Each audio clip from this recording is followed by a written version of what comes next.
Hello, friends. It's Melissa Lynn, and I am doing the journey of the artist's way, which I talked about in my little video. Um, so I have just completed week 1, and it calls for us to do a weekly check-in. So that's what I'm going to do. So I'm going to share with you a little bit of this experience, and this is really for my future self to see, because I'm doing this for her, okay? And for my inner creative child. So both ends of the spectrum, I'm working here in the present for both of them. Okay, so week 1 was rad. It was so energetic for me. I was so excited.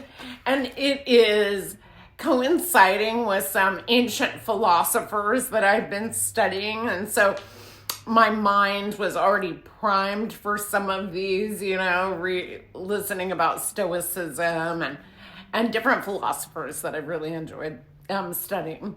So I've been so excited. So I'm a super energetic person, and I am very freak flag fly kind of a girl, but it was interesting to go through these activities that were set up to see beginning of some of my blockages. So week 1 is called Recovering a Sense of Safety. Oh, so beautiful. So it asks us to do morning pages, 3 longhand morning pages every day.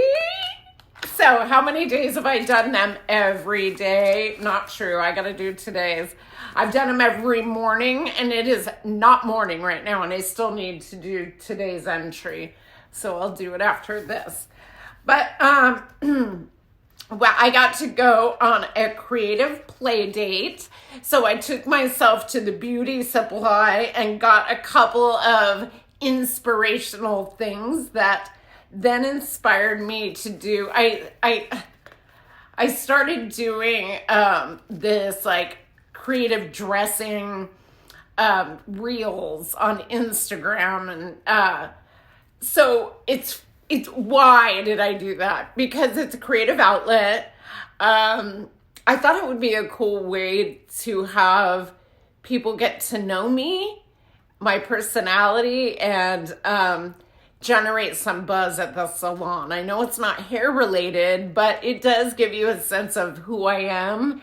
And so I thought it would be a fun extra tool. But what it has been is it's just a free place for me to talk about other aspects that pull towards my heart. Okay, so that was quite exciting. And I said it feels exciting and vulnerable. Okay, because that's what comes up for me. What will they think, say, but I had to replace what will they think to I am God's only Melissa Lynn Pyle.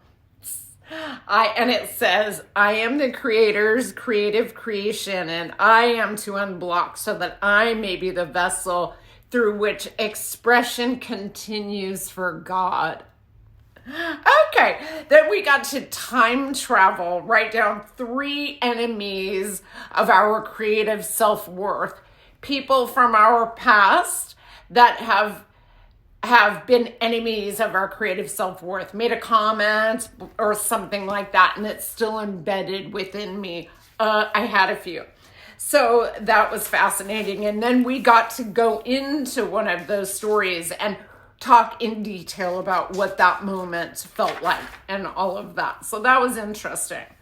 And then we got to write down 3 champions of our creative self-worth. That was too cool for school. So we wrote down those folks, and then we got to, elaborate on each of the experiences with that person that sort of signifies their impact on our creative life. And then one of the things that I got to do was to the enemy of creative self. One of the enemies, I got to choose one and write a letter about that to the editor, about that experience. And the editor of this book, write the editor. So I did that. I wrote the editor about this experience. And it was funny how it shifted. It shifted just by seeing it on paper and then writing to the editor. And I was clearly freed of it. And I could clearly see, wait a minute, myself and this person do not align in artistic ways at all. We don't see eye to eye on those types of things creatively. So I can't expect somebody to understand me that doesn't appreciate the art that I do or that I like. So gosh, I'm expecting a lot of people. So that was interesting. So I sent that off, and then we got to do imaginary lives. So we get to imagine 5 imaginary lives, and you don't overthink it. You just write them down. So, and again, you don't overthink it. So I wrote down, this is vulnerable, but it's okay, a writer, a teacher, a motivational speaker, a mother, a performer or entertainer. I've already done that, but it doesn't matter. I love that. So I can see that. So, okay. So on week 2, you get to choose one of those 5 and practice that in week 2 somehow in your life. So I'm choosing 2 of them weirdly to combine.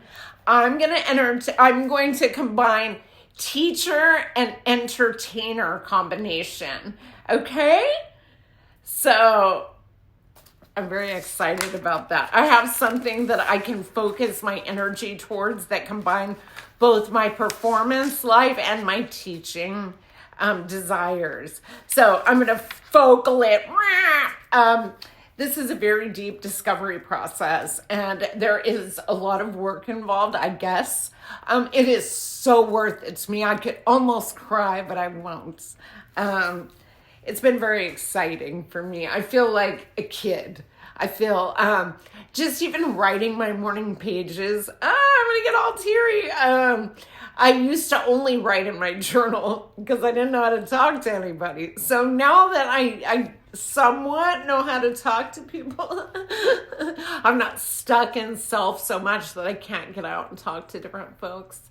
That writing has become more of a necessary thing for recovery work, not really for just creative space. And it was so beautiful to be called back to this space to do just that. It was like a full coming home. And then also to have fun in letting go of some of these ideas. Like if I set aside the ideas I think other people have of me and just connect to, like, wait a minute, I am God's perfect Melissa Lynn Pyle, me, and I am the creation. And then if I don't get fettered by all of this outside nonsense that may or may not be even actually being said, I can get the old messaging out of the way so that I might just let it flow through me. So I look forward to week 2. I hope you had a great day. Ciao.